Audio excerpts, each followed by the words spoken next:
बदतमीजों की जमात पर कसा शिकंजा, 3 तलाक और हलाला के समर्थकों पर चला डंडा, इस्लाम का प्रचार बहाना, असली मकसद आतंकी सोच फैलाना। सऊदी अरब ने आतंकियों के जमात पर कसा शिकंजा। दोस्तों, साल 2020 के मार्च महीने में जब कोरोना की वजह से पूरे देश में लॉकडाउन लगा था, तब एक नाम सबकी जुबान और सुर्खियों में रहा था। ये नाम था तबलीगी जमात का, जिसका कोरोना काल में दिल्ली के निजामुद्दीन दरगाह में एक कार्यक्रम चल रहा था और पूरी दुनिया से इस जमात के लोग इस कार्यक्रम में हिस्सा लेने दिल्ली आए थे। कोरोना की वजह से लॉकडाउन में एक साथ 4 से ज्यादा लोगों को घूमने पर पाबंदी थी, लेकिन इस पाबंदी को दरकिनार कर दिल्ली के मरकज में हजारों की संख्या में इस जमात के लोग मौजूद थे। जब पुलिस को जानकारी हुई तो इन लोगों को वहां से निकाल कर क्वारंटीन किया गया था। इस दौरान तबलीगी जमात के लोगों का एक अलग ही चेहरा देखने को मिला था। इस जमात के लोग पुलिस वालों पर थूक रहे थे, हर जगह गंदगी फैला रहे थे। कोरोना काल में काफी समय तक इन लोगों के कुकर्म मीडिया में छाए रहे थे। इस जमात के लोग बाकी धर्मों की तरह ही अपने धर्म का प्रचार करते हैं। तबलीगी जमात से जुड़े लोग मुस्लिम मोहल्लों में जाकर वहां के लोगों को दीन की राह पर चलने के लिए कहते हैं। दूसरे शब्दों में कहें, संगठन के लोग मुस्लिम पुरुषों को पठानी सलवार पहनने, मूंछ साफ करने और दाढ़ी बढ़ाने के लिए प्रेरित करते हैं। दिन में 5 वक्त नमाज पढ़ने और महिलाओं को बुर्का या पर्दा करवाने पर भी उनका खास जोर रहता है। लेकिन इस जमात का असली मकसद जिहादी पैदा करना है और भारत में ये सारा खेल धर्म प्रचार की आड़ में होता रहा है। इसीलिए सरकार सब कुछ जानते हुए भी इस पर कोई कठोर पहल नहीं कर पाई है। हालांकि मोदी सरकार ने सत्ता में आने पर तबलीगी जमात जैसे कट्टरपंथी संगठनों पर लगाम कसने के लिए उनकी विदेशी फंडिंग पर काफी हद तक निगरानी बढ़ा दी, जिससे संगठन की गतिविधियों पर बड़ा असर पड़ा। लेकिन जिस तरह से सऊदी अरब ने इस जमात पर नकेल कसी है, उससे भारत समेत दूसरे देशों में भी तबलीगी जमात पर शिकंजा कसने का रास्ता खुल जाएगा। दोस्तों, आज के इस वीडियो में मैं आप लोगों को इसी तबलीगी जमात के बारे में बताने वाला हूं, जिस पर एक मुस्लिम देश ने ही ऐसा शिकंजा कसा है कि अब इस तरह के संगठनों को भारत में भी मुश्किलें हो सकती हैं। दोस्तों, आज के इस वीडियो में मैं आप लोगों को बताऊंगा कि इस संगठन को लेकर सऊदी अरब ने क्या कदम उठाया है। इसके साथ ही मैं आपको इस संगठन से जुड़ी हर वो बात बताऊंगा जिससे आप लोगों को पता चलेगा कि आखिर कैसे धर्म की आड़ में आतंक का खेल चलाया जा रहा था। लेकिन सबसे पहले बात होगी उस देश की जिसने इस जमात पर बैन लगाया है। तो दोस्तों, बने रहिए मेरे साथ और वीडियो को अंत तक देखिएगा। सऊदी अरब ने बंद किया आतंक का गेटवे, तबलीगी जमात पर सऊदी अरब ने लगाया बैन। संगठन से न जुड़ने के लिए मस्जिदों में कराया ऐलान, जमात से जुड़ने वालों को भी मिलेगी सजा। दोस्तों, दुनिया भर के सुन्नी मुसलमानों के सबसे बड़े संगठन पर सऊदी अरब ने सर्जिकल स्ट्राइक कर दी है। हालांकि यह स्ट्राइक हथियारों से नहीं की है, बल्कि एक फरमान से की है। दरअसल सऊदी अरब ने तबलीगी जमात को प्रतिबंधित कर दिया है। सऊदी अरब के इस कदम से तबलीगी जमात पर गहरा असर पड़ने की संभावना है। सऊदी अरब में इस्लामिक मामलों के मंत्री डॉक्टर अब्दुल लातीफ अल शेख ने ट्वीट करके इस बात की जानकारी दुनिया को दी है। मंत्री ने मस्जिदों के इमामों को भी निर्देश दिया है कि वह शुक्रवार को नमाज के लिए आने वाले लोगों को तबलीगी जमात की असलियत के बारे में बताएं और इसमें लोगों को शामिल होने से रोकें।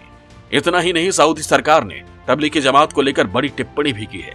सरकार की तरफ से यह भी कहा गया है कि संगठन आतंकवाद के दरवाजों में से एक है। सरकार ने मौलानाओं को आदेश दिया है कि संगठन समाज के लिए खतरा है और इसके बारे में लोगों को भी बताएं। सऊदी अरब के इस कदम के बाद दुनिया भर में फैले तबलीगी जमातियों ने सऊदी अरब सरकार का विरोध शुरू कर दिया है। लेकिन सऊदी सरकार ने अब तबलीगी जमात को लेकर कड़ा रुख अख्तियार कर लिया है। सरकार की ओर से जारी आदेश में कहा गया है कि अब से शुक्रवार की नमाज के दौरान लोगों को तबलीगी जमात से मिलने की जरूरत नहीं है, साथ ही उनसे किसी भी तरह के संपर्क रखने की जरूरत नहीं है।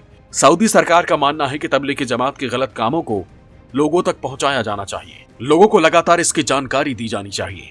इससे समाज में तबलीगी की अहमियत कम हो जाएगी। तबलीगी जमात को सुन्नी मुसलमानों का सबसे बड़ा संगठन बताया जाता है। भारत में यह संगठन 1926 में अस्तित्व में आया था। इनका मुख्य काम इस्लाम को लेकर धार्मिक उपदेश देना है। हालांकि इस संगठन के लोगों पर भड़काऊ बयान देने के भी आरोप लगे हैं। तबलीगी जमात की शुरुआत देवबंदी इस्लामी विद्वान मौलाना मोहम्मद इलियास कांधलवी ने एक धार्मिक सुधार आंदोलन के रूप में की थी। तबलीगी जमात का काम इस्लाम को मानने वालों को धार्मिक उपदेश देना होता है। पूरी तरह से गैर राजनीतिक इस जमात का मकसद पैगंबर मोहम्मद के बताए गए इस्लाम के 5 बुनियादी सिद्धांतों का प्रचार करना होता है। दुनिया भर में एक प्रभावशाली आध्यात्मिक आंदोलन के रूप में मशहूर जमात का काम अब पाकिस्तान और बांग्लादेश तो होने वाली गुटबाजी का शिकार हो गया है। फिलहाल सऊदी अरब के इस कदम के बाद अब दुनिया भर में फैले इस संगठन के लोगों में गुस्सा है। वहीं इसके कई मायने भी निकाले जा रहे हैं, क्योंकि अब तक सऊदी अरब की छवि एक मुस्लिम परस्त देश की रही है, लेकिन उसका यह फैसला किसी भी मुस्लिम देश के गले नहीं उतर रहा। तो आखिर अब ऐसा क्या हुआ जो सऊदी अरब ने तबलीगी जमात पर बैन लगाने का फैसला किया है? क्या सऊदी अरब अब दुनिया की नजरों में अपनी छवि बदलने की कोशिश कर रहा है? दोस्तों आगे मैं आप लोगों को सऊदी अरब के इस कदम के पीछे की सच्चाई बताने वाला हूं, जिसको जानकर आप लोगों को भी यकीन नहीं होगा। तो दोस्तों वीडियो को बिना स्किप किए पूरा देखिएगा। क्या धार्मिक कट्टरता से पीछा छुड़ा रहा है सऊदी अरब? क्या इमेज बदलने के चक्कर में बैन का लिया फैसला? क्या पश्चिमी रंग में रंगने को तैयार है सऊदी अरब? दोस्तों तबलीगी जमात पर प्रतिबंध लगाने का सऊदी अरब ने जो फैसला किया है वो किसी के भी गले नहीं उतर रहा है, क्योंकि इस बैन के पीछे सऊदी अरब सरकार ने जो आतंक वाला तर्क दिया है वो किसी को समझ नहीं आ रहा है। क्योंकि सऊदी अरब पर इस्लाम के प्रचार प्रसार के नाम पर टेरर फंडिंग के आरोप लगते रहे। 90 के दशक से लेकर 21वीं सदी के पहले दशक की शुरुआत तक सऊदी अरब ने चैरिटी के नाम पर आतंक को जमकर पाला पोसा है। अलकायदा से लेकर तालिबान तक को सऊदी सरकार की तरफ से फंडिंग की जाती रही है। उस दौरान सऊदी अरब बेस्ड मुस्लिम वर्ल्ड लीग नाम का चैरिटी संगठन दुनिया भर में आतंकी संगठनों को समर्थन देता रहा। बाद में खुलासा हुआ था कि इस चैरिटी को सऊदी के शाही परिवार के सदस्य ही चला रहे थे। खुलासे के बाद अमेरिका ने इस चैरिटी संगठन को आतंकी संगठन घोषित कर दिया था। लेकिन अब दुनिया भर में आतंकी संगठनों को वित्तीय मदद पहुंचाने के लिए कुख्यात सऊदी अरब का तबलीगी जमात पर बैन लगाना किसी के समझ नहीं आ रहा। सवाल उठ रहे हैं कि अचानक सऊदी अरब का हृदय परिवर्तन कैसे हो गया। इसके लिए अंतर्राष्ट्रीय स्तर पर आतंकवाद के लिए मुखर होती आवाज भी एक वजह है। क्या सऊदी अरब को अब यह एहसास हो रहा है कि दुनिया में दहशत फैलाकर इस्लाम का भला नहीं हो सकता? तो क्या अब प्रिंस सलमान तबलीगी जमात पर बैन लगाकर अपने देश की कट्टरपंथी छवि को बदलना चाहते हैं? वैसे पिछले कुछ समय से जिस तरह से किंग सलमान ने अजीबोगरीब फैसले लिए, उसको देखकर तो लगता है कि सऊदी अरब अपनी कट्टरपंथी छवि से बाहर निकलने की पूरी कोशिश कर रहा है। एक वक्त ऐसा भी था जब सऊदी अरब में नमाज पढ़ना सबसे जरूरी माना जाता था, और अगर कोई नमाज के वक्त नमाज पढ़ता नहीं मिलता था तो उसे पुलिस जबरदस्ती मस्जिद में नमाज पढ़ने के लिए भेजती थी। लेकिन आज सऊदी अरब इतना बदल चुका है कि अब हर दिन 5 वक्त नमाज के वक्त सऊदी अरब में दुकानें और मॉल्स खुले रहते हैं। यहाँ तक कि रमजान के महीने में भी दिन में होटल्स के खुले रहने की इजाजत दी जा चुकी है। सऊदी अरब में एक वक्त मस्जिदों के मौलाना अपनी मर्जी से मस्जिदों के लिए कानून बना सकते थे, लेकिन अब सरकार ने मौलानाओं के अधिकारों को छीन लिया है। अब मौलाना वही कर सकते हैं जो उन्हें सरकार की तरफ से कहा जाएगा। यहाँ तक कि अब सऊदी अरब में महिलाओं को गाड़ी चलाने की भी इजाजत दी जा चुकी है। तो क्या वक्त के हिसाब से सऊदी अरब खुद को बदल रहा है? एक समय पर सऊदी अरब में किसी और धर्म के लिए आजादी नहीं थी, लेकिन अब यहाँ सभी धर्मों को बराबर का अधिकार दिया गया है।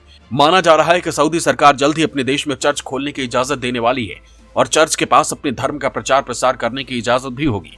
इसके साथ ही सऊदी अरब में अब शराब पर लगा हुआ प्रतिबंध भी हटाने पर विचार किया जा रहा है। सऊदी अरब की सोच में कितना बदलाव हुआ है, इसका एक बड़ा उदाहरण है कि वो अब स्कूली किताबों के सिलेबस को बदल रहा है। सऊदी अरब में स्कूली किताबों से इस्लाम की कई मान्यताओं को बाहर कर दिया गया है, वहीं दूसरे धर्मों को भी सिलेबस में जोड़ दिया गया है। सऊदी अरब की स्कूली किताबों में रामायण, महाभारत और गीता के कई अध्यायों को शामिल किया गया है। इन सबको देखकर साफ तौर पर पता चलता है कि सऊदी पर जो कट्टर मुस्लिम देश होने और आतंकियों के सरपरस्त होने का जो ठप्पा लगा था, वो अब इसे हटाने की कोशिश में लगा हुआ है। तबलीगी जमात पर बैन लगाना इसी दिशा में बढ़ाया हुआ सऊदी सरकार का बस एक कदम है।